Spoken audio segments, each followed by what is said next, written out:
Okay, and I pointed towards Lauren, I'm and so thrilled. you're going to go over there, or?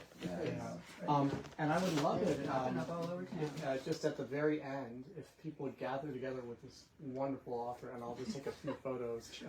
Now that the live stream's going, I can't take any photos. Okay. Well, I want to thank you, everybody, for coming on this. Today is very beautiful.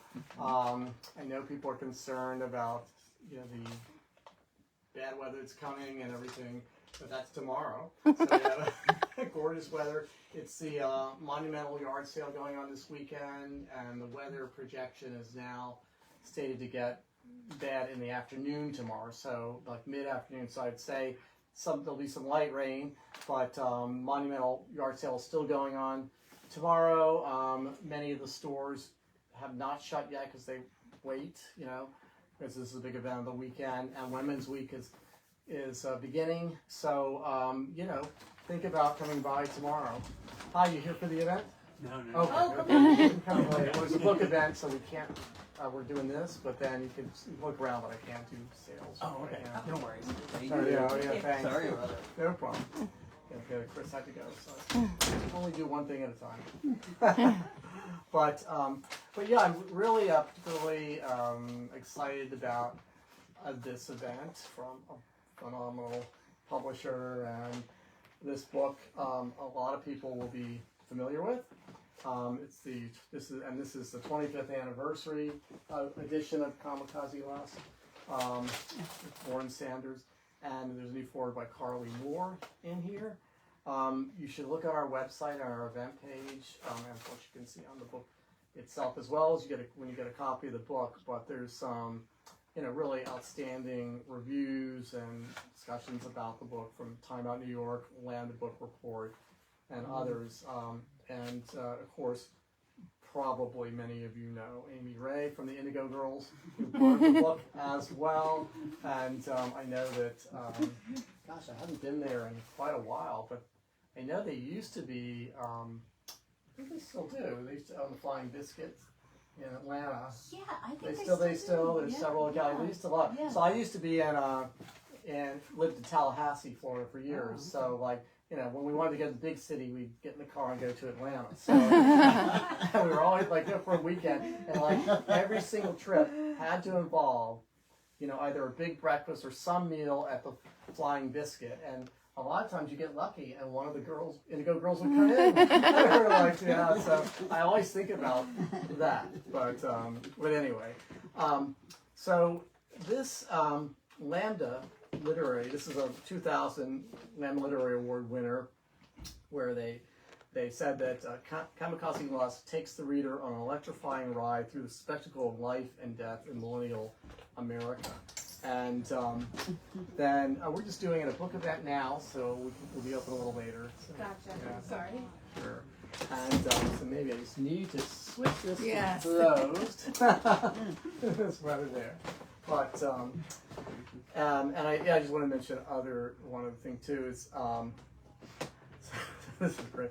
So Time Out New York says, like an official conducting an all-out strip search, first-time novelist Lauren Sanders plucks and probes her characters' minds and bodies to reveal their hidden lusts, and when all is said and done, nary a body cavity is spared. Time Out. Time Out New York. Fast is fast. And a lot of people already know that Lauren is a novelist and journalist who lives in New York City. Her highly acclaimed debut novel back in 2000 was Kamikaze Lust, and this is the 25th anniversary. I was here for a book event. Yeah. Where was it? Okay, off track. It won in 2001 the Lambda Literary Award, which in my mind is a very big thing to win the Lambda Literary Award. It's a phenomenal organization, and as you probably and people ever said, it's a highly competitive to be nominated, much less to win. And I remember too, and you probably know this too, Lauren. It's like back in the day where it was queer fiction publishers didn't want to touch certainly no mainstream publisher, all that.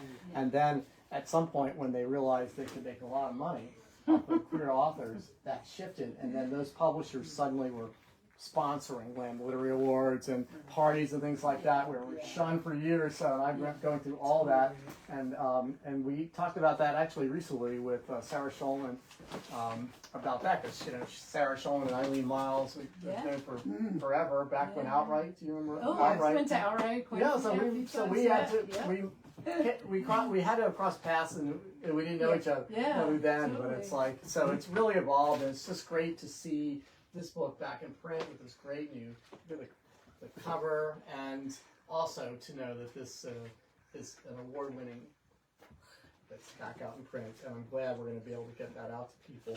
We have done well with book sales so far, and I'm sure we'll continue to do that.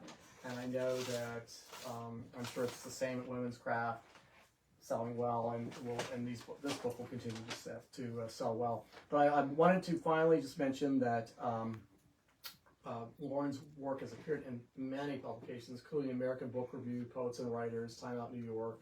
She's a co-editor of the anthology Too Darn Hot, writing about sex since Kinsey. And she's a graduate of Columbia University School of Journalism, has an MA in creative writing from City College in New York. And we've got even more details about Lauren on our event page on our website. We will have signed copies of the book available after the event. So if you were not able to come because of the weather and would like a signed copy, we will have them. And if you buy it on our website, if you're watching either at some point during the live stream, or if you watch the recording on our YouTube channel afterwards and want to get the book, you can request, there's a memo section on our website to request a signed copy. And if we've got signed copies, we'll get that. And then since it's not all that far away, Lauren, if we run out of signed copies and you really want a signed copy, then I'll contact Lauren about getting, as Lauren's in New York. So we'll do our best to get that done. Okay, upcoming events here. We're off season now, so they're winding down events at Provincetown, although we have events through the end of the year. We have a bunch of events on our website for Women's Week. You can see those events. I would say you'll watch our social media and our newsletter. I think, although it's not 100% certain, that because of this nor'easter coming, I think that our event tomorrow night is probably going to be rescheduled. I'm waiting to hear back from the two authors, but I unfortunately think that may happen. That's Gregory Fletcher, the filmmaker and playwright, Tom and Huck Sitting in a Tree, an American gay rom-com novella, in conversation with filmmaker playwright Fermin Rojas. If that happens, it will be rescheduled. We do have the books, and Greg is visiting here, so we will get signed copies, so we'll have those available. Just watch for what happens there. I wish I could tell you definitively one way or the other, but I don't know yet. The other events will be going on for Women's Week are happening. We're in Boston Saturday for our events at our store in the Seaport. We got a number of events coming up in Boston, including in December, Resisting the Right, phenomenal new book that we had a kind of preview of that last year with a special fun live recorded podcast with Judy Gold. Judy is hilarious, and they are friends, and so she, they were talking about serious stuff about the book, but also, Judy had her bell. If you've been to one of Judy's shows, basically, if you say anything that she feels is related, anyway related in some way Jewish, she rings the bell.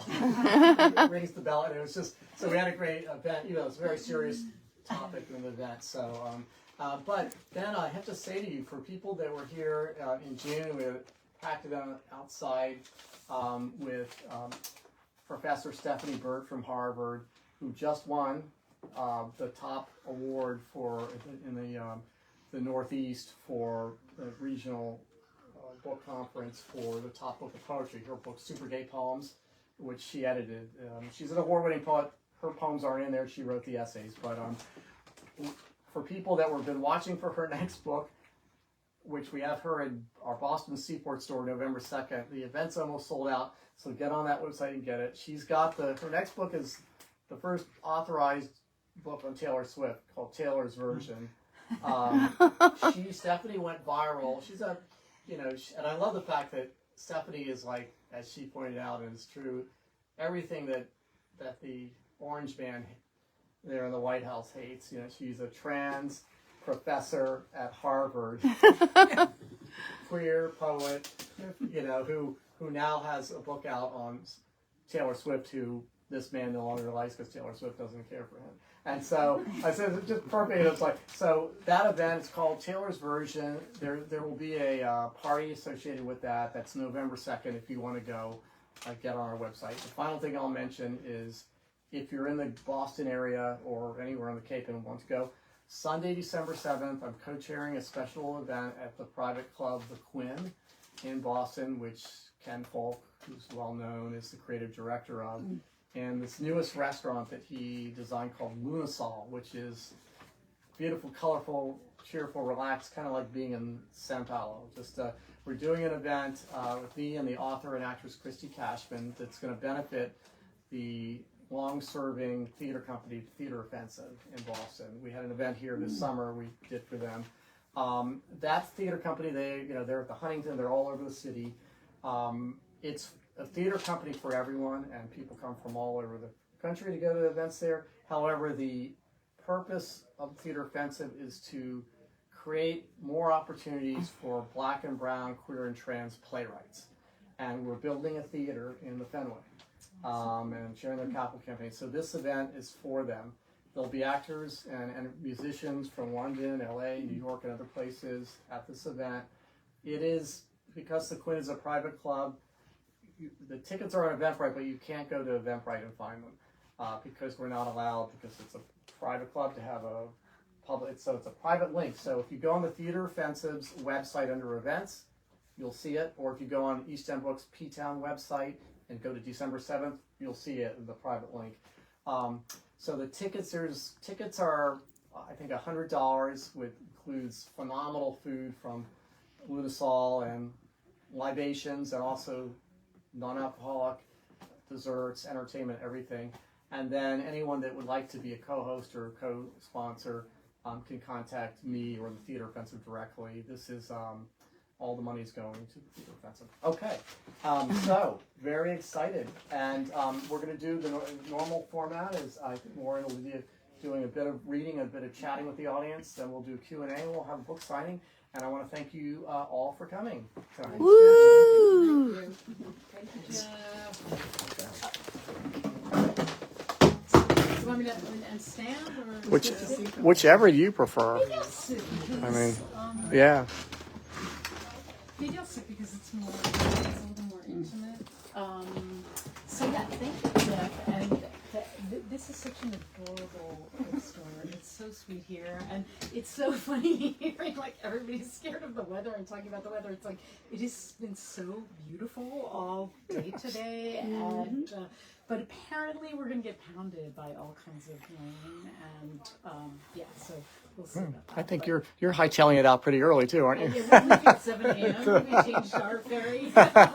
We changed You're getting out of Dodge. So,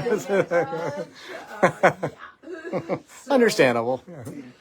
yes, but really, I'm so happy to be here, and really, this is the first reading that I'm doing for the re-release of Kamikaze Lust, and it's the 25th anniversary of this book, and you know, similar to what you were saying before, Jeff, this book, I think it was rejected by, gosh, maybe like 40 or 50 publishers, like variations of different, you know, now there are only 5 publishers really, and like the big conglomerates, and you know, kudos to Johnny Temple at Akashic Book, who was just starting out at the time, and this was book number 5 at Akashic. Wow, that's fun. Yeah, and he was just kind of like, he wanted bold, and was like, okay, you know, urban, bold, kind of edgy. I was like, okay, we got that.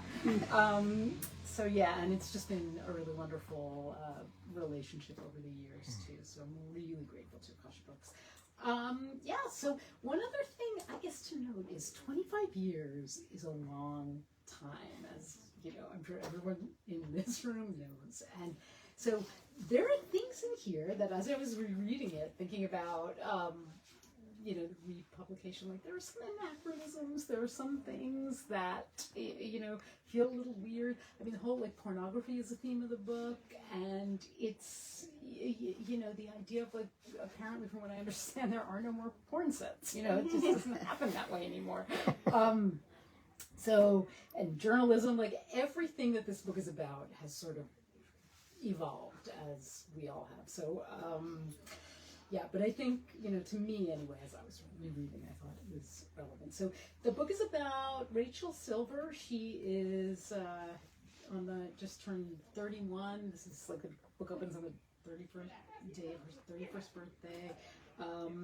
And her newspaper that she's working for goes on strike. And so she ends up taking a job ghostwriting an autobiography of a feminist pornographer. And she's quite repressed. She's got quite a fucked up family, and you know, you get to know that throughout the book as well, and you get to see some of the roots of her repression.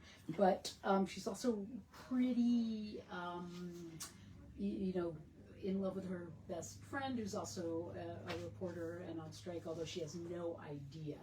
And she's kind of, you know, things are starting to shift a little bit because she's got all this, you know, sex stuff thrust in her face. So I'm just going to read a little piece where Rachel visits the set of a porn film. Okay.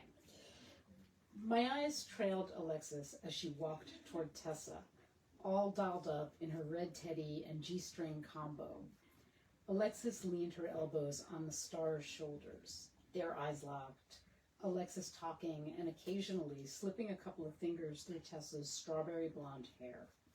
The doe-eyed porn star looked almost innocent, an admirable feat given her attire. Again, I felt the encumbrance of my own clothing. Next time I would wear jeans and a t-shirt to the set like everyone else. Tessa's bare arms locked around Alexis's crisp white v-neck. Alexis towered over her, stroking her hair. They could have been mother and daughter. Who else would hug her half-naked child that closely? I thought of my own mother and how I couldn't remember her once putting her arms around me. All my life I'd been waiting for the repressed memory that would prove me wrong. I felt slightly put off.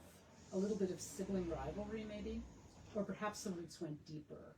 For they could have been mistaken as lovers, Alexis and Tessa, their bodies entwined in what seemed a comfortable imbalance. Alexis gave Tessa's butt a light tap, the way football players do after a huddle, and then clapped her hands. Okay, let's get on with it. Tessa flashed her a final adoring look, and I wondered if she was a lesbian. I remembered reading that lesbianism among women offset was as common as men with plumbing problems on it. Somehow, this made sense. Yet we were all soon shrouded in the shadows of heterosexuality. Only the white of Mark and Tessa's skin shone in cones of amber light. Even Alexis had stepped back as the scene fell into formation. Mark, his limbs sparkling as if they'd been dipped in a barrel of glitter makeup, had no erection trouble this time. Tessa, too, was more accommodating, her face a blush of lust and satisfaction, her body in tune with Mark's thrusting. Their rhythm was a modern ballet for an unknown audience. You could smell it, too, the soured lotion, the sweat, the onions, the sex. It came to me in a craving so ignited, so aching, so incomprehensible I felt myself blush. And I was pulled toward Tessa, this woman with her body arched and head thrusting back and forth, a clump of hair snagged across her mouth, and Mark, without taming their beat, moved his fingers to her face and gently pushed it away. His touch was so private, so spontaneous, and the way they eyed each other as if love might be the byproduct of sex and not the other way around made me envious. Seeking solace, I looked around the audience as if staking out the faces of fellow moviegoers, trying to gauge what. if anyone else was moved by this, if anyone was aroused by it, ashamed of it. Part of me wanted to giggle childishly. These people are fucking. Yet another part wanted to jump into the scene, to lick Tessa's nipples, to suck Mark's penis and sandwich myself between them. The three of us, thrashing and burning until we all collapsed into a nest of exhausted arms and legs. Mark, sweat dripping from his rosy face, shouted, "I'm going to come." Tessa screamed back at the top of her lungs. No words, just a series of loud grunts that had me leaning forward with my eyes shut, slipping into the heat, the motion, a desire so palpable it dripped down my limbs. I could barely catch my breath. Mark screamed, "Oh baby, I'm coming." I slipped backwards, my eyes shot open. Mark fell on top of Tessa, and his breathing slowed, and her breathing slowed. Alexis, face glimmering proudly, screamed, "Cut!" I leaned against a folding chair, still captivated by the naked bodies on set. So at ease in the aftermath, they gave the impression of being a long-married couple. Next to them, I felt almost prepubescent. Mark jumped up and shook out his hair. "That was so hot," he said, giving Tessa's forehead a light kiss. "Did you want to come? In front of all these people? Are you kidding me?" Tessa stood up and purred a round of thank yous to the crew parting beside her with coos and compliments as she retired to her dressing room. A job well done. And she didn't come. And nobody found this strange or incomplete. Nobody questioned her womanhood, suggested analysis, or stomped with iron feet back and forth, trying to resolve those issues that would set her orgasm free. She walked off the set even more of a diva for not coming. The next time anyone complained about me not coming, I would say I was a porn star. The idea stayed with me as I waited for Alexis amid the end-of-day collapsing of the set. Before today, I would have thought my breasts too small, but they weren't any smaller than Tessa's. Maybe I wasn't as skinny as Tessa, but I wasn't exactly fat. Actually, I was in pretty good shape for a woman just over 30 who hadn't been to the gym for a few weeks. I would work out more. I would also need a few glasses of wine, or who am I kidding? I would need a couple of Quaaludes before I could take my clothes off in front of all those people. No wonder most porn stars use pseudonyms. Perhaps then it was someone else people were ogling at, panting with, masturbating over. Alexis herself had adopted a whole new identity upon entering the industry. Few people were aware her real name was Patricia DeFabio. If I were to take a name, I would keep something of myself in it. Maybe Rachel Sliver or Rachel Slipper. No, I like the word silver. Its prurient shine, the way it bit back when you had it in between your teeth. And it was all mine. The name I'd chosen myself on my 18th birthday. Silver like the chrome of the Klieg lights, the glint from high 8 lenses, the beams, the rays, those silver rays. Oh yes, silver ray, sweet sobriquet. One in the hand, two in the bush, starring Mark Vladimir, Tessa Touche, and Silver Ray. Yes, I could be a porn star if I wanted to. That's not fair.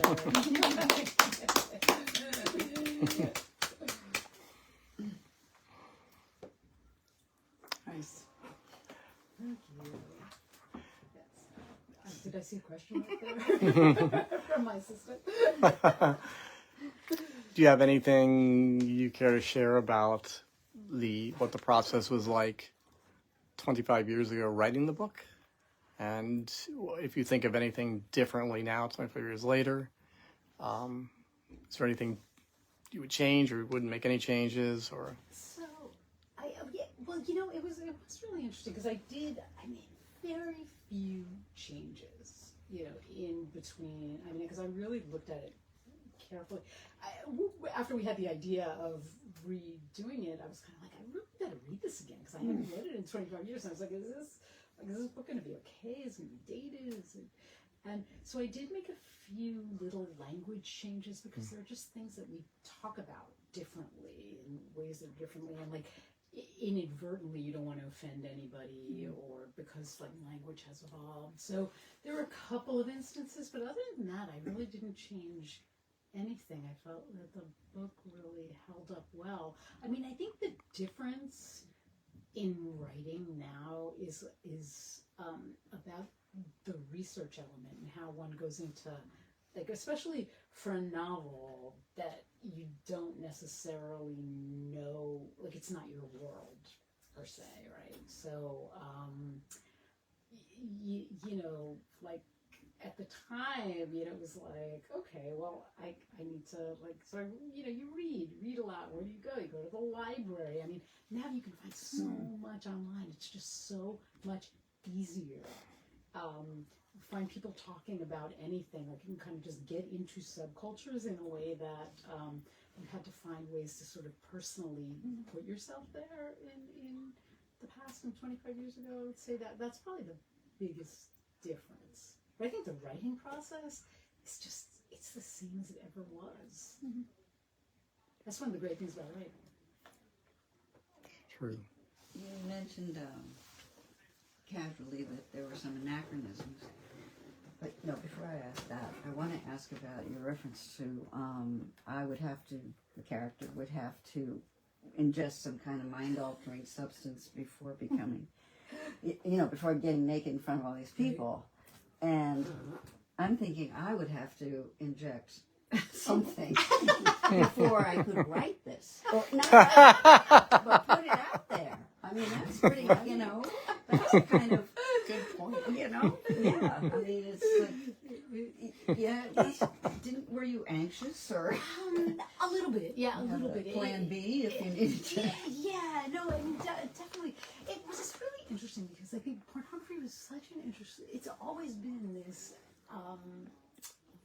just in like for feminists, right? It's always been such an interesting question. And I went to Barnard, and I was there in the 80s. It was like after I think it was the early 80s, there was just this big conference and really divided into like pro-porn feminists and anti-porn feminists. And so there was definitely like the residue of that, and, doing a lot of, I don't know, I mean, I did a lot of like, just reading and talking to people and, going to shows and burlesque and, and I lived in East Village, so, met some people who were involved in feminist pornography and were doing that. And I found it so interesting. And I was a little bit nervous. I wasn't necessarily nervous about the sex per se, but I was nervous about, porn. Like I didn't want to be, representative of either side. Like I didn't want people to get mad at me for writing about porn, or, for people to be like, well, no, it's a First Amendment. Like I just, it was like the controversial element of it. I think that was the most concerning to me, which really it turned out to be not so much at all. I think. But I would think there would be some personal vulnerability you would feel about. Sure. Yes. With, your family or No. your mother. No, What did your mother think? No. It's funny, they came to both of my parents. Like, I mean, they're art collectors. They're very, they've like gay friends through that, and I was already out at the time, so it kind of. It was embarrassing sometimes when I would read like that, and my mother was sitting there. Sure. Oh my God. I mean, sure, yeah, but they're yeah. I mean, and maybe that's unusual. Like they're pretty cool in that way. I would say, I would venture to say, at least for those of us of a certain age, yes. My poor mother would have died on the spot. That's it. Never be heard from again. Don't you think that what is considered pornography has changed dramatically?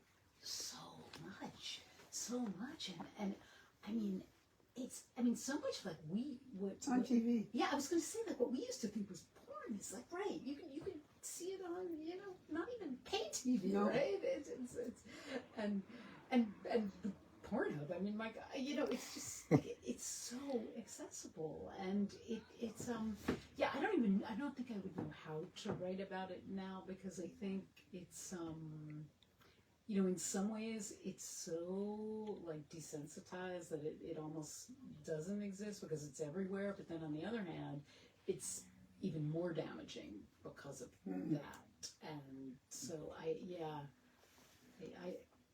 really has. It's almost like there's an innocence to it, and an innocence to you know, feminists kind of taking it on of like, no, you know, it's not porn that's the problem. It's just that we need to make better porn. We need to make porn like the female gaze, and you know.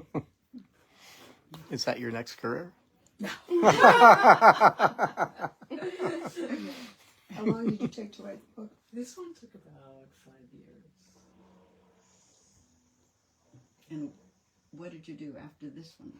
So the next book I wrote was called With or Without You, and that was about a baby dyke, this 18-year-old, and who gets obsessed with it and ends up killing a soap opera star.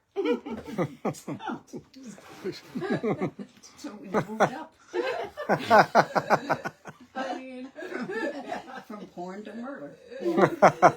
yeah. But I mean, one of the things that I've always been really interested in is, you know, like these topics that are controversial, and you think that maybe there's like one side or another side, and like, but when you scratch underneath, like there are real people, and people do things for reasons, and so, you know, what's the story there, and why?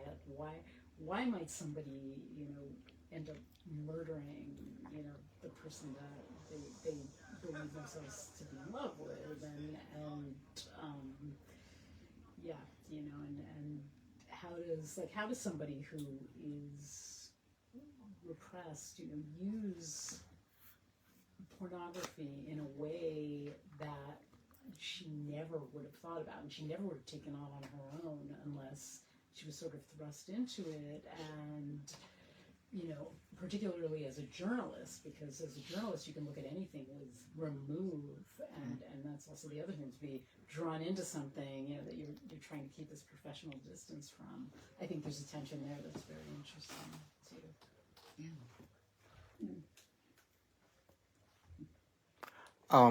So we had a question about where people can find out about some of your other appearances.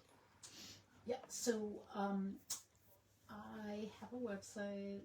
It's laurenisanders.com. We're about to I've been updating that, so within the next few days we should have that up there with all of the appearances. On Instagram, you can follow my Instagram. That's like probably the best way. What's your Instagram handle for people? It's Li Sanders. Okay. Okay, so they can find it there. Yeah, Okay, perfect. Yeah, that's the best. Like, everything will definitely be on Instagram. On there. Okay. Sure. Perfect. Any other burning questions? I mean, are you going to ask the one you were talking about earlier? Oh, anachronisms, but I think it was kind of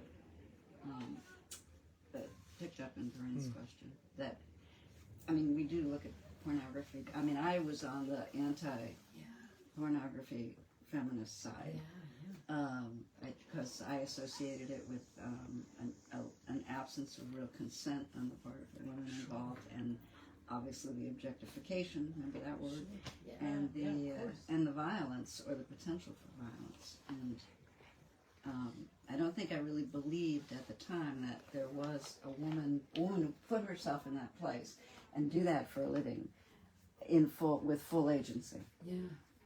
I don't know about that anymore, but you know, you have to rethink it at this time. But 25 years ago, I would have felt very strongly that on the other side. And I would have seen you clearly on as on that side. Yeah, that's it's really interesting, right? Because I did, you know, I knew people who were, you know, making, you know, what I guess at the time was called feminist porn, and who called themselves pornographers, and also were very clear that they were feminists, and they were doing this because, you know, they very much believed the opposite, right? That it's yes, you know, I agree with you though too. You know, like objectification. I mean, that was part of the idea. Was like, can we take this out of like the violence or the objectification, and you know, but I mean, it was interesting. I mean, I think it was really interesting at the time. It's true though. You don't hear people talking about it in any of those terms anymore. What do you think? I'm sorry. No, I just maybe we have so much else to talk about. Yeah. It does seem almost innocent. I mean, that too. That right. It's Don't you think that the nature of pornography has changed so much that it's no longer a stigma to even be not only a pornographer but a prostitute? Almost without stigma. I mean, not quite, but it's no longer just the street hustler or the used and abused women. It's the college kids finding, you know, pornography is an easy way to get through school, even prostitution. yeah. And because of the accessibility of the internet.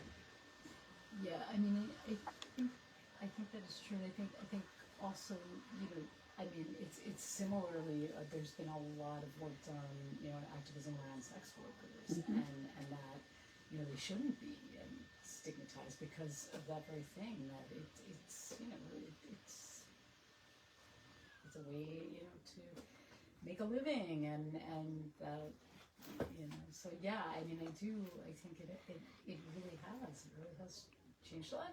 And I mean, I don't think that's a bad thing, you know. I don't think it's a bad thing at all. Like, Well, because a lot of that was control, still separating out how you feel about this, that, or the other. Some people controlling what you do with your body.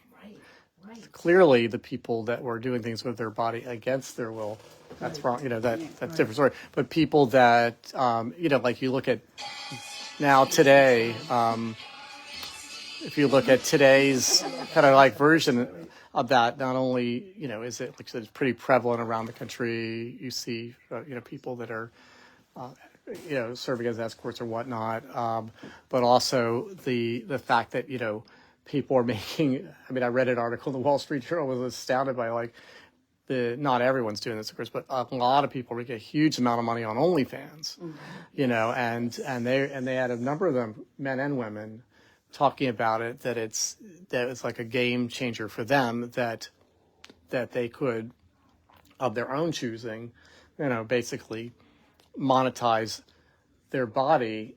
But, you know, with most of them, it's just on the OnlyFans, you know, in other words, no actual content. Some are also doing that.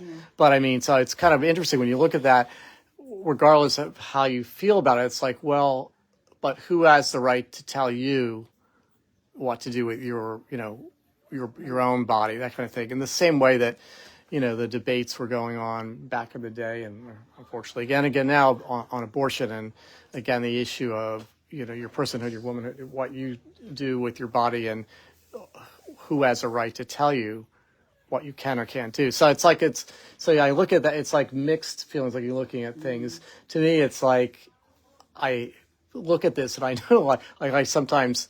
I'm a kind of live and let live, whatever, you know, if you're not hurting somebody else, that's your business. But I like joke with people that I'm kind of like a Busby Berkeley musical old-fashioned gay, you know. So it's kind of like, oh, I have to see, you know, romance, that kind of, you know, it's like I was crushed with the, you know, Robert Redford dying, not only because he's a great person and actor, but that meant that there will never be a sequel to The Way We Were, you know.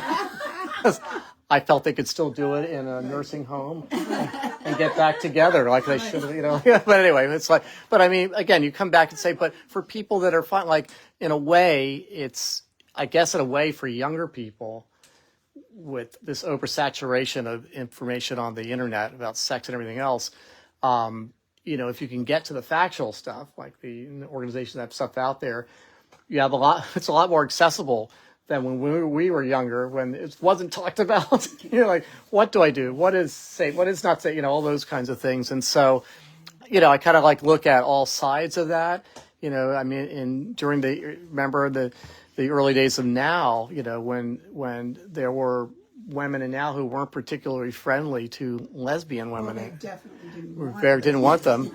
And, so it's like, and that kind of evolved. And I think about that and all how the way things have evolved because, back in that time period was when Urvashi Vaught, who got the book about the dream of a common movement here that's been written about Urvashi. But when Urvashi was running the National Gay Task Force, which is what it was called way back then, I was co-chair of the National Lesbian Gay Law Association with Abby Rubenfeld, who was Lambda legal director at the time at Lambda Legal.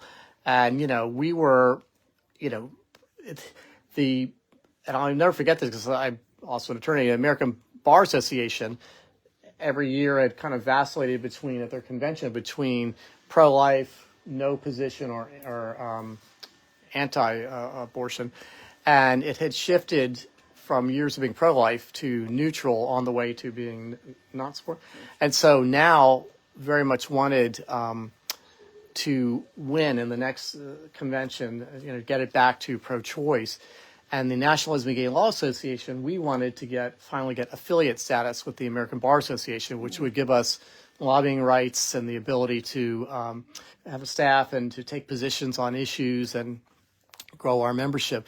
And so while there were definitely members of NOW who did not want to work with us, because what work with us or work with Urvashi, because we had built a coalition, but they didn't want to work, with us because we were a queer legal organization. There were others that did, and the ones that weren't necessarily supportive of lesbians, though wanted to get the ABA, American Bar Association, back to pro-choice. So they banded together with us, even though some of them didn't, they were not favorable. And we kind of worked on those things that we could work on, and we won that year. So we got affiliate status, and they got pro-choice rather back then. And then then that kind of, I think the conversations that were happening then helped lead to future leadership when you get like Patricia Ireland, who I knew from because I grew up in Miami. She's a Miami lawyer who became president of NOW and who was a lesbian. And so so you look at like how things evolve, but all of it comes down to me, at least when I'm looking at these things, good, bad, or indifference, whether it's wise or unwise.